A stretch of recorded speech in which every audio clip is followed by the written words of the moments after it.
This time, we're going to be looking at something a little different: architecture and cybernetics. Oh, wow. Yeah, so we've got some excerpts from this book, Okay. and it's really all about how the systems thinking idea of cybernetics actually started influencing architecture, especially back in the mid-20th century. And, it just makes you wonder, how did something that we think of as cold, hard machines end up shaping these spaces, where we live and work? Yeah, that is a fascinating contrast. Cybernetics, with this big emphasis on feedback loops and self-regulating systems, Right. might seem at odds with this artistic and human-centered world of architecture. Yeah. But I think that's what makes this deep dive so interesting. It really does. So to kick things off, maybe you could just give us like a quick breakdown of what cybernetics is really all about. Sure. So at its core, cybernetics is about understanding how systems, Okay. whether we're talking about living organisms or machines, Right. communicate, control themselves, and respond to feedback. Yeah. And I think one of the simplest analogies is to think of a thermostat. Okay.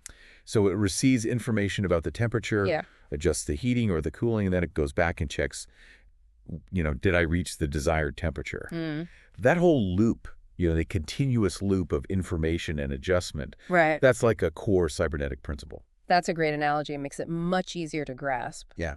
And speaking of understanding, Yes. the book mentions that Norbert Wiener, Oh, yeah. who was a real pioneer in cybernetics, actually got the term from this Greek word kybernotes, Okay. which means steersman. Ah, interesting. So what's the significance of that? I think it really beautifully highlights this concept of guidance and self-regulation that you find within cybernetics. So cyberneticians, they saw their field as like a universal science that you could apply to all different disciplines, Wow. from biology to engineering. And it's like they were looking for this common language, to understand how complex systems work, regardless of what they actually are. And so this ambition to create a universal science really drew in architects who were looking for new ways to understand cities and buildings. So a universal science of buildings, I'm already hooked. But the book also talks about how, cybernetics caused some tension in the world of architecture. They did. Because it really challenged this idea of an architect as an intuitive, artistic creator. Absolutely. Some architects felt that cybernetics was basically reducing design to just cold scientific problem solving, Oh, wow. and maybe even pushing aside creativity and human-centered design. There's even this quote in the book that talks about architectural design processes being stripped of their creative essence and reduced to just circuit diagrams and feedback loops. Stripped of their creative essence. That's a strong statement. So, it makes sense why some architects felt threatened by this new way of thinking. But if there was so much resistance, then why did architects even bother with cybernetics? Well, despite those concerns, cybernetics also offered some really seductive promises for architects. So let's dive into those promises then. The source mentions two key ones. Okay. The first is this idea of finding constancy Right? in a world that was, becoming more and more complex and chaotic. Yeah. Imagine, the post-World War II era. Mm-hmm.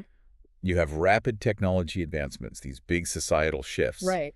And then the threat of nuclear war looming over everything. Wow. Cybernetics offered this way to find order and predictability Right. within that complexity. Okay. So think of a city. Okay. It's always changing, right? Yeah. People are moving around, goods are moving, information is flowing. Yeah. But somehow it still maintains a certain level of stability. Right. So cybernetics offered this way to model and analyze those dynamics and help architects really understand how cities could function, even in the midst of all that change. That makes a lot of sense. And the second promise? The second promise was the ability to understand how things stay stable, even with information flowing through them. Okay. So the source uses this kind of technical phrase, invariant states of variables. Right. But what that really means is understanding how systems maintain equilibrium despite being bombarded with information and different forces. So whether you're an urban planner trying to optimize traffic flow, or an architect designing a sustainable building, Exactly. or even just somebody who's fascinated by how things work, these two promises of cybernetics are really important because they provide this framework for Absolutely. understanding how architects in the mid-20th century Yes. saw the potential of this new field. Precisely. And to really understand how these ideas took hold, Okay. I think we need to talk about the Macy Conferences, Oh, yeah. which took place between 1943 and 1953. The Macy Conferences. These gatherings were like the who's who of intellectual brilliance. Yeah, they brought together all these experts. Yeah, neurophysiology, anthropology, psychology. And even early computing. Wow. They were all trying to figure out this whole systems thinking thing. And what's really amazing to me is that they didn't just reiterate like existing knowledge. I don't know. They actually came up with new breakthroughs. You did, yeah. In our understanding of systems. Yeah, like even the concept of feedback, which is like a fundamental principle now in so many fields, was rigorously debated and refined at these conferences. It's incredible to think that these conferences were held over 70 years ago. Yeah. And they were already tackling these complexities of interdisciplinary collaboration and systems thinking. Right. I mean, think about it. The biggest challenges we face today, climate change, global pandemics, Absolutely. require people from all these different fields to come together. Yeah. So the Macy conferences were really a testament to that power. Totally agree. Of bringing all these different perspectives together. Yeah. But, there was another significant historical event that shaped this whole cybernetic movement, World War II. Right. And especially the atomic bomb. Yeah, the atomic bomb. It's impossible to overstate the impact of that. It really is. The book mentions how figures like Norbert Wiener, who was involved in military research, Yes. were profoundly affected by just the devastation. Absolutely. Wiener, for example, became a huge advocate for peace and the responsible use of technology. Okay. He even proposed using cybernetics to make U.S. cities more resilient Really? to potential attacks. That's incredible. So the book describes how Wiener suggested decentralizing U.S. cities Yeah. and envisioning them as these interconnected communication networks. Yeah, he thought by breaking them up into these smaller hubs, Right. it would make them less vulnerable to one big attack. Wow, so he was applying those principles of feedback and adaptation to urban planning. Exactly. He was looking at cities as complex systems. Okay. They were vulnerable to disruption, Right. but also capable of adaptation and evolution. So we've gone from thermostats and steersmen to cities as these communication networks. Yeah, quite a journey. This is mind-blowing stuff. But maybe we can pause here for a second and we'll come back and explore more of this fascinating intersection of architecture and cybernetics. Sounds good. And this idea of cities as, adaptable, evolving systems Right. really comes to life in Japanese metabolism, Okay. which was this architectural movement, heavily influenced by cybernetics. Japanese metabolism, now that's a name that sparks curiosity. Yeah. So I know they thought of cities as these, dynamic, ever-changing organisms. Yeah. So tell me more about how they actually, applied these cybernetic principles to urban design. So imagine cities that could grow, shrink, and reconfigure themselves over time. Wow. Almost like living things. Okay. That was the essence of metabolism. So they designed buildings and infrastructure using these modular components that could be, added, removed, replaced as needed, responding to changes in population, technology, Yeah. or even environmental conditions. So it's like they were creating cities with this built-in capacity for evolution. Exactly. That's amazing. It's like they took those cybernetic concepts of feedback and self-regulation and applied them to the fabric of urban life.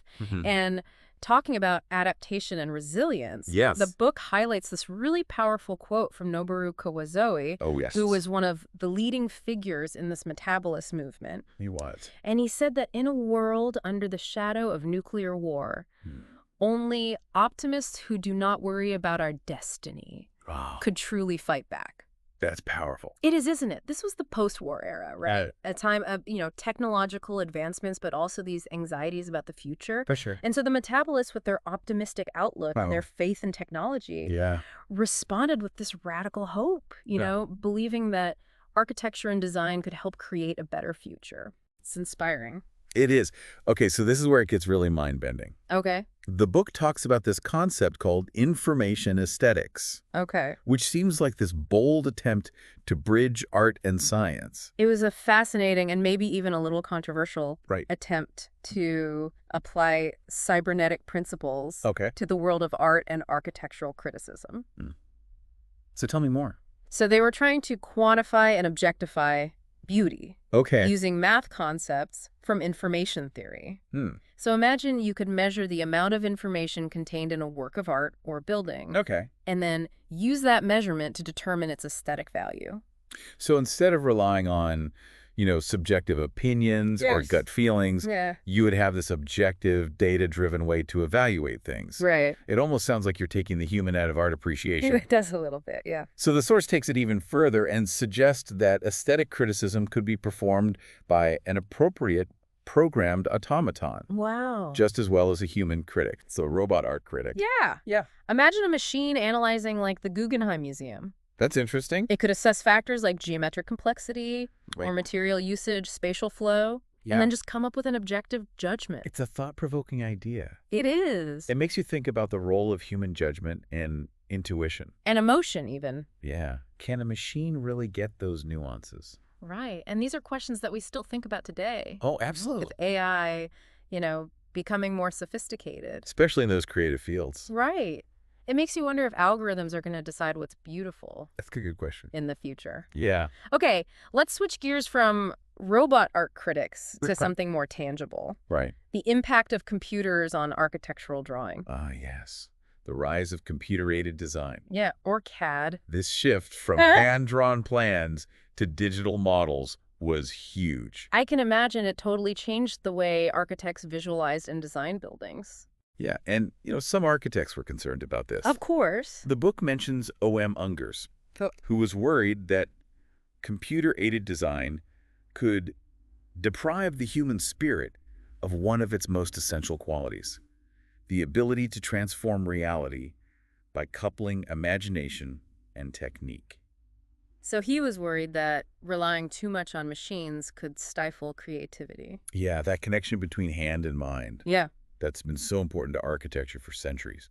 But I imagine some architects were more excited about these new tools. Oh, for sure. People like Stephen Koons, who was a pioneer in computer graphics, Right. saw computers as these really powerful tools for architects Okay. that could free them from doing tedious tasks. Ah, that makes sense. So they could explore more design possibilities and focus on the creative parts. Instead of spending hours on repetitive drafting. Exactly. So you could use the computer to generate complex geometries, experiment with materials, and even simulate like light and shadow. It was a real clash between tradition and innovation. It sounds like it. This mix of excitement and apprehension as computers entered the scene. And that tension still exists today. It does, yeah. We're still trying to balance these powerful digital tools with that human touch Absolutely. that makes architecture so captivating. It's an ongoing evolution. Yeah. But to really understand how cybernetics influence architecture, Okay. I think we need to look at some specific projects Yeah, let's do that. that really embody these principles. The book highlights two that I thought were really interesting.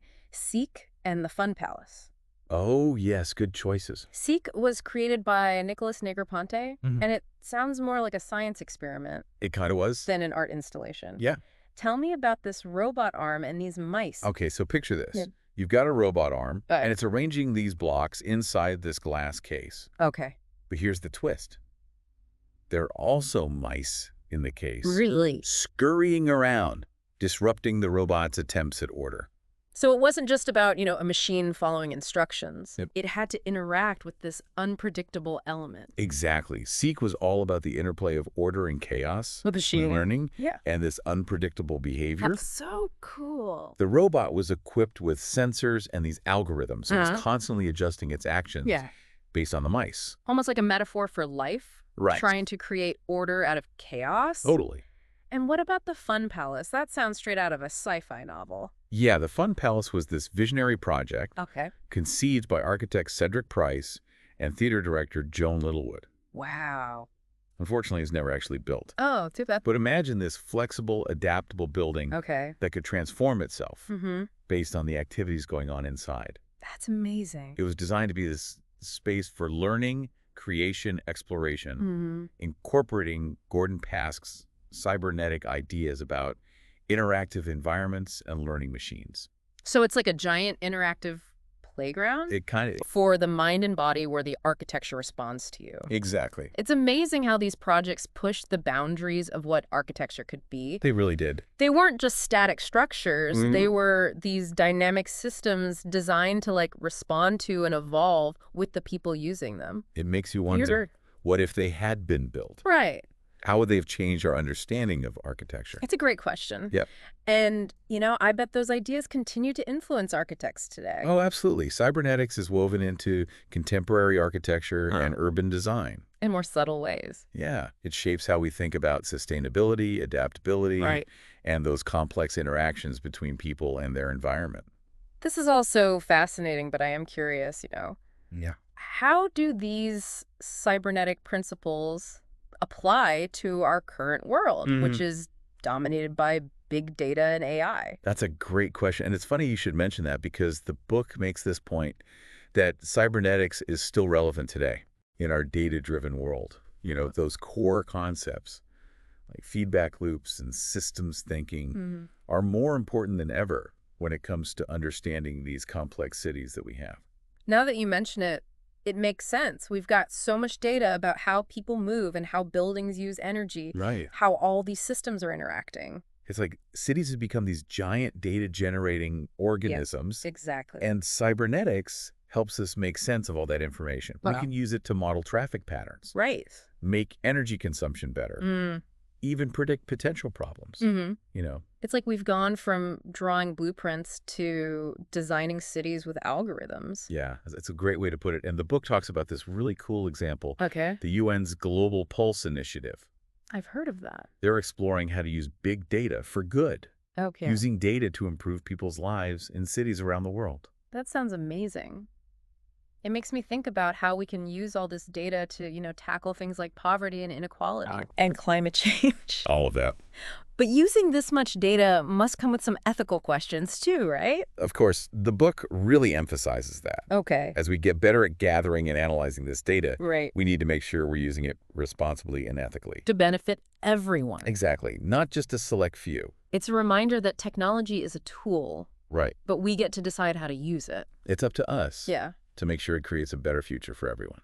Well, this has been a really insightful deep dive. It has. I think we can both agree on that. Yeah. It's been fascinating to see how these ideas from so long ago are still shaping how we design and interact with our environment. Absolutely, especially in this digital age. And to our listeners, we'll leave you with this question. Okay.